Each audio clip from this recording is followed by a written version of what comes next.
하나님의 뜻은 당신의 완전한 치유입니다. 평안하십니까? 삶의 여정 속에서 우리는 때로 질병이라는 무거운 짐을 마주하게 됩니다. 몸이 아플 때 우리의 마음까지 약해지곤 하죠. 그리고 이런 고통의 순간에 우리는 간절히 묻게 됩니다. 하나님, 제가 아픈 것이 당신의 뜻입니까? 이 고통을 통해 무엇을 배우길 원하십니까? 오늘 우리는 성경 말씀 속으로 깊이 들어가 우리를 향한 하나님의 진짜 마음, 그분의 완전한 뜻이 무엇인지 함께 발견하고자 합니다.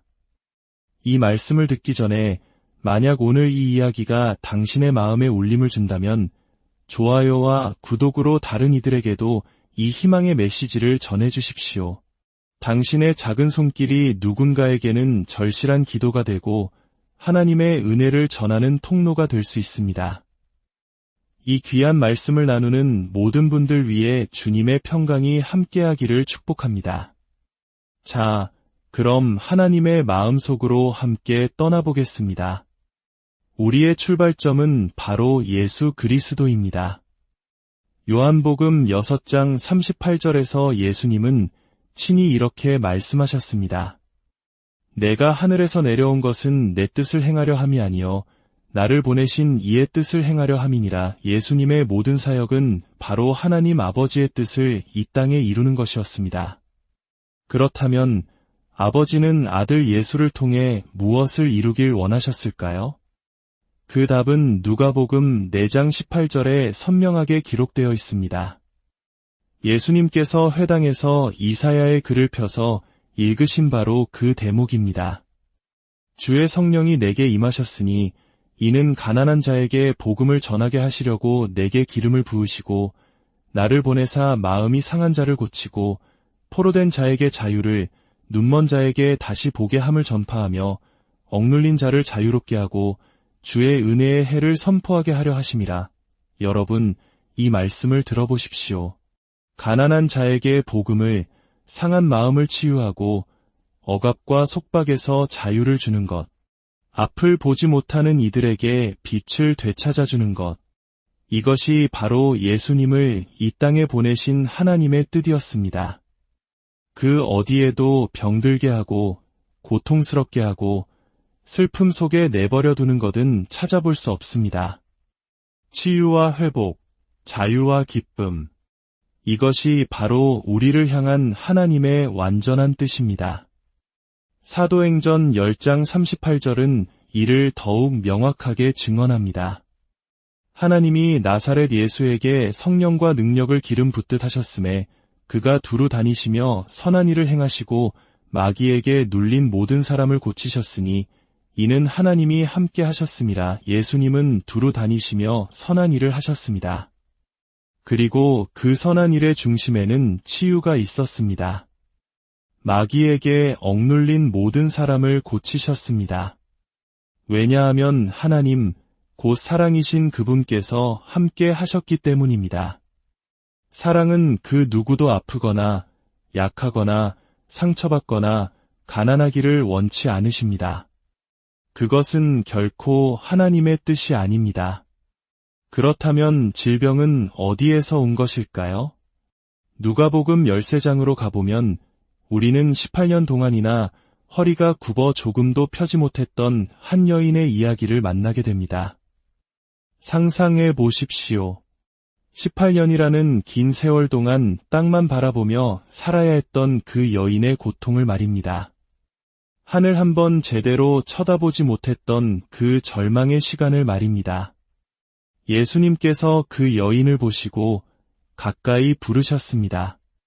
그리고 선포하셨습니다. 여자여, 내가 내 병에서 놓였다. 그리고 그 여인에게 안수하시자 그 즉시 허리가 펴지고 하나님께 영광을 돌렸습니다.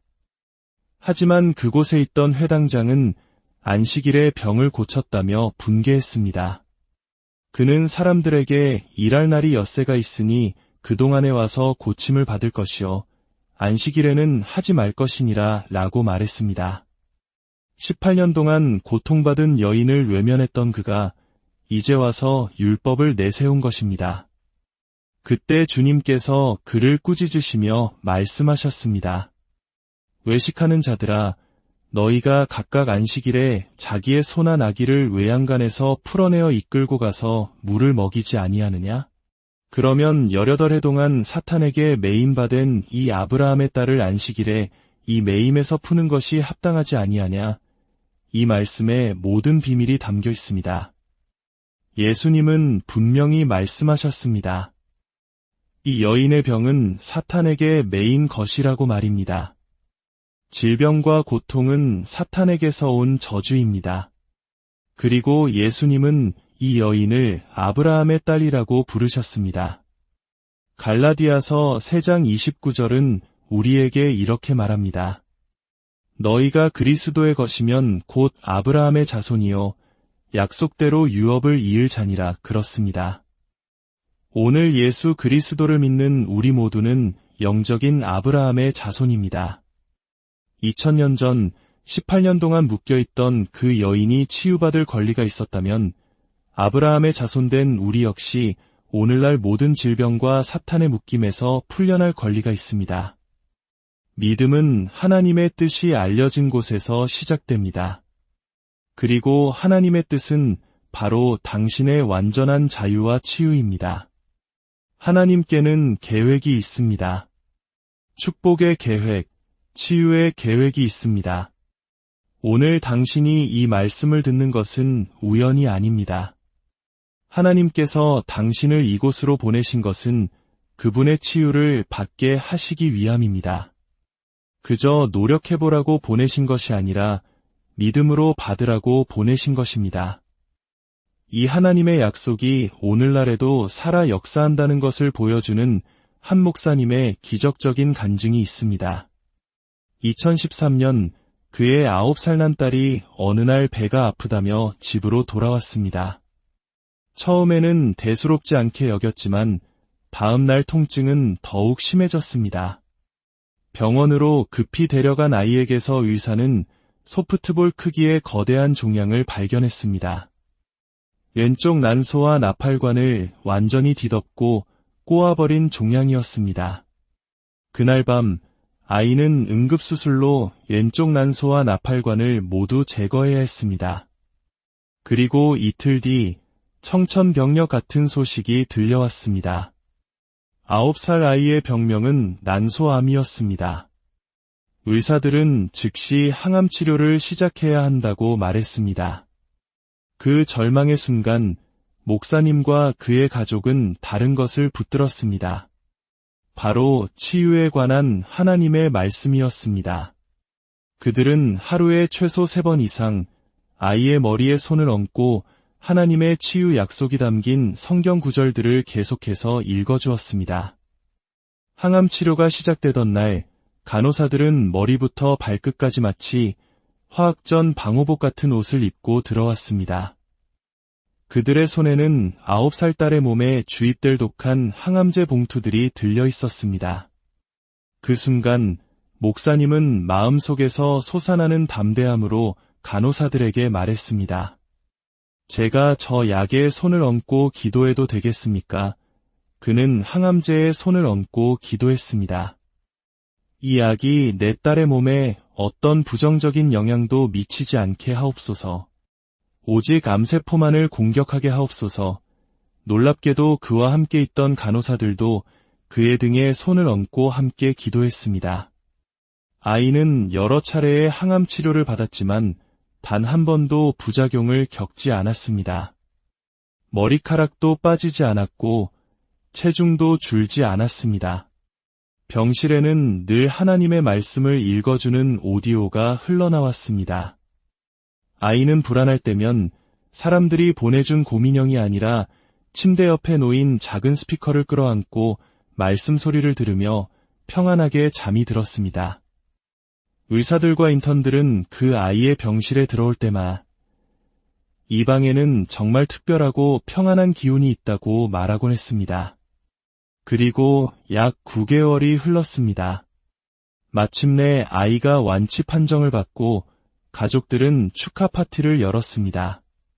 바로 그날 2가지의 놀라운 전화가 걸려왔습니다. 첫 번째는 의사로부터 온 전화였습니다. 아이가 암으로부터 완전히 자유로워졌습니다. 그리고 그날 오후 병원으로부터 두 번째 전화가 걸려왔습니다. 아이의 모든 병원비가 전액 지불되었습니다. 하지만 기적은 여기서 끝나지 않았습니다.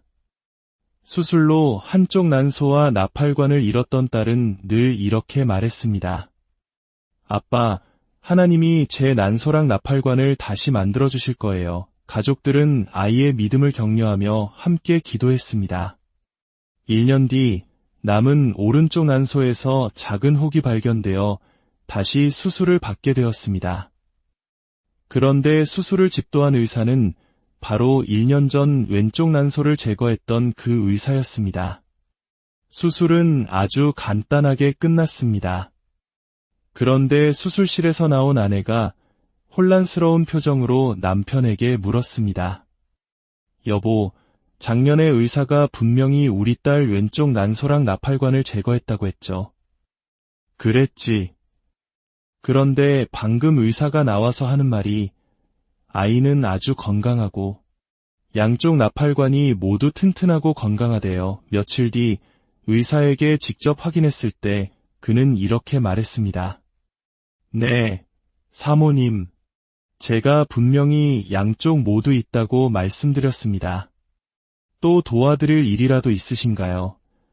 하나님께서 사라졌던 나팔관을 다시 만드신 것입니다. 잃어버렸던 것을 회복시키시는 하나님의 놀라운 기적이었습니다. 이것은 단지 한 소녀의 이야기가 아닙니다. 이것은 하나님의 말씀이 얼마나 살아있고 능력이 있는지를 보여주는 증거입니다. 이제 성경이 말하는 치유에 대한 하나님의 약속들을 당신의 것으로 받으십시오. 믿음으로 함께 선포합시다. 하나님께서 당신에게 이렇게 말씀하십니다. 나는 너희를 치료하는 주님이다. 내가 질병을 너희 중에서 떠나게 할 것이며 너의 날수를 채우리라. 내가 저주를 변하여 내게 복이 되게 하였나니 이는 내 하나님 여호와가 너를 사랑하심이니라. 내 날이 많아지고 내 생명의 해가 더하게 되리라. 그가 채찍에 맞음으로 우리는 나음을 받았도다. 내가 너를 치료하여 내 상처를 낫게 하리라. 보라, 내가 생기를 너희에게 들어가게 하리니 너희가 살아나리라. 이제 신약의 약속입니다. 예수님께서 친히 말씀하십니다. 내가 원하노니 깨끗함을 받으라. 내 믿음대로 될지어다. 내가 온 것은 양으로 생명을 얻게 하고 더 풍성히 얻게 하려는 것이라. 내 이름으로 무엇이든지 내게 구하면 내가 행하리라. 믿는 자에게는 이런 표적이 따르리니 병든 사람에게 손을 얹은즉 나으리라. 질병은 사탄의 속박이며 너는 오늘 그 매임에서 풀려나야 한다. 그리스도 예수 안에 있는 생명의 성령의 법이 죄와 사망의 법에서 너를 해방하였음이라. 너희 몸은 너희가 하나님께로부터 받은 바 너희 가운데 계신 성령의 전인 주를 알지 못하느냐? 적과 채찍에 맞음으로 너희는 나음을 얻었나니. 사랑하는 자여, 내 영혼이 잘됨같이 내가 범사에 잘되고 강건하기를 내가 간구하노라. 사랑하는 여러분, 이 모든 말씀들이 무엇을 말하고 있습니까? 더 이상 과연 나를 고치시는 것이 하나님의 뜻일까? 망설이지 마십시오. 대답은 그렇습니다. 입니다. 분명하고 단호하게 그렇습니다. 하나님의 뜻은 당신의 치유입니다. 하나님의 뜻은 당신의 회복입니다. 하나님의 뜻은 당신의 강건함입니다. 이제 당신의 발로 일어서십시오. 그리고 믿음으로 받으십시오. 주 예수 그리스도의 이름으로 나는 지금 질병과 고통의 저주에 맞서 권위를 취합니다. 모든 통증과 모든 악한 영의 역사를 예수의 이름으로 대적합니다. 암, 당뇨, 심장병, 관절염, 희귀병 등 그 이름이 무엇이든 하나님의 말씀보다 클 수 없습니다. 예수 그리스도의 이름으로 명하노니 이 말씀을 듣는 모든 이들의 몸에서 모든 질병은 떠나갈지어다. 묶임은 풀릴지어다. 고통은 멈출지어다. 건강이 샘솟듯 속히 회복될지어다. 하나님 아버지, 당신의 말씀은 진리입니다. 당신의 약속은 영원합니다. 오늘 이 말씀을 듣고 믿음으로 받는 모든 심령 위에 당신의 치유의 능력을 부어주시옵소서. 예수님의 이름으로 기도합니다.